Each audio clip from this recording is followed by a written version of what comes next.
خواص د دې ده اذا القي على مريض شفيا چې دا ولې په مریض کې خو دغه به جوړو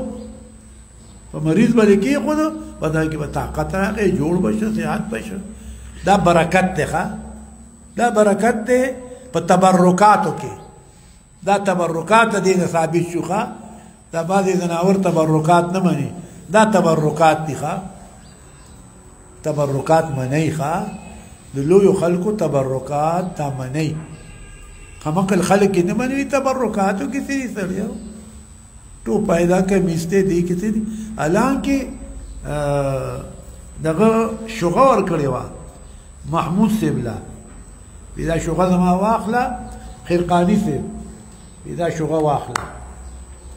چې سختی در باندې راشي دا واغه کولاوي چې سخت در باندې راشي نو د په سمونات باندې یو حمله وکړه نو ناکامیاب شو سمونات یو بوت ډېر لوی بوت جوړ کړه څه ناشنا دا اوسني د کوتک زامن د څه نه دي خبر ښه د یسې ځان ته وایي موږ دا یو بوت جوړ کړه یو لوی ځای پای کې بوت دقه شان اوچت ولاړو دا برنه کته د ځمکې نه اوچت بوت ولاړو په هوا کې بوت ولاړو چې څوک بدل خود به وي دا خدای د هندوان خو خره دي ورته دا خدای دې ګوره په هوا کې ولاړ دی هوا کې تو درېږه که نه ده ټول به وي راشي وسې پې کړو نو درې ځله محمود غزنوي یو حمله وکړه دویمه یې وکړه نو هغه ورته وي چې کله سختي در باندې راشي مسلمانانو باندې سختي راغله نو محمود غزنوي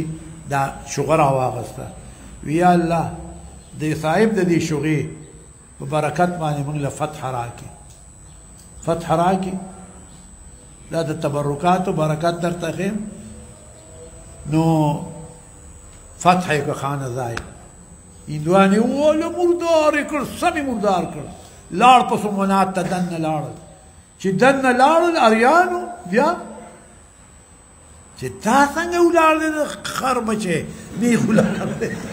نه کته لګي نه بره لګي نه دې پله لګي نه دې پله هېڅ شی ورته نه دی لکه د بوتل ولاړ دی تا څنګه ولاړ دی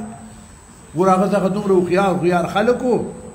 مسلمانانو کې دومره هوښیار خلک وو ویل لکه دې کې یو چل دی وي دغه دیوال اوس پړی وي دغه دیوال کټ کوي هغه دیوال یې کټ کړه که نه نو دی داسې کوږ شو داسې مقناطیس یې لګولی هغه کې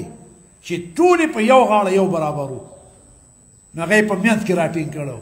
بره یې م لګولو کته یې م لګولو دې غاړې ته یې م لګولو هرې غاړې ته مقناطیس یې لګولو دی په منځ کې لکه د بوتل ولاړو نو چې دا یې ودرولو وي دغه دیوالو کې نه مسلمانانو وي دا خو چې داسې دغه خوله چنګه کړه داسې که خو چې داسې کې ویل دا بل وسپړئ چې بل یې وسپړدو پوه شوې هغه بل یې وسپړدو را پرېوته کته هندوان وله رالل وي هر څه منو ستاسو حکومت منو هر څه منو خو دی به نه ماتوي ښه چې څومره سره غواړئ دومره به د رقم څومره سره چې غواړئ یو واقعه کې راځي وایي محمود لږ صبر وکړو چېرې شا دومره په اربونو ټنونه سره راکوي که نه نو خو دا تله دې پکې وي که نه څه به یې کېده دی دې بوت دی غړلی دا راله نو موز یې وکړو داسې موز پسې مراقبه شه چې مراقبه شي چې مراقبه کې قیامت ولیدو چې قیامت یې ولیدو نو آواز وشو وی محمود را مخکې کې حساب کتاب واخې دی وی کوم محمود وی هغه بوت فروش څه دی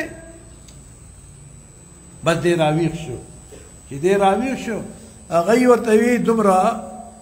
ټنه مال دله سره درکو سرو خو دی مه ماتو هغه وی که دومره ټنه نه که 1000 ټنه راکوي سرو خو دی به ماتو ما ته به قیامت کې بوت فروش به وایي بیا بوت شکن به راته نه وایي هغه یې لاړل دی چې بوت مات که په هغې کې هغه لالونه او جواهرو چې یو لال باندې هندوستان کېدو په یو لال باندې دنیا کېده هغه یې را جمع کړل چې هغه مال ته یې وکتل د دې دغه مال نه زر چنده غتی واو دا دومره آرامیانو هغې کې ملغلرې ایښې وي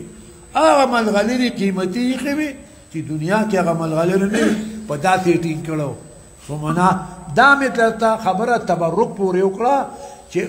قرني دغه وله ورکړې وه شوغه خیرقاني صاحب چې دا شوغه زما په سخت وخت کې راوباسه نو ده په درېیمه شپه راوباسله نو سمونات فتح کړ برکت د هغې ته وګوره نو چې بیا لاړ او خوشحاله شو ملک فتح کړ بیا ول لاړ ورته یې وی ډېر کم ځای کې دې راوباسلې وه دا خو که تا د دنیا حکومت غوښته د تمامې دنیا هغه ځای کې به دې راوباسلې وه که نه د ټولې دنیا به تا له الله بادشاهي درکړې وه خو که دا دې هغه وخت وباسله نو دا تبرکات جایز دي ښه قال انو وی اذهبوا بقميصي هذا فالقوه ياتيني بصيرا رابشي ماته بصير كامل براشي او يسكو يلتكي راځي دلته کې واتوني بأهلكم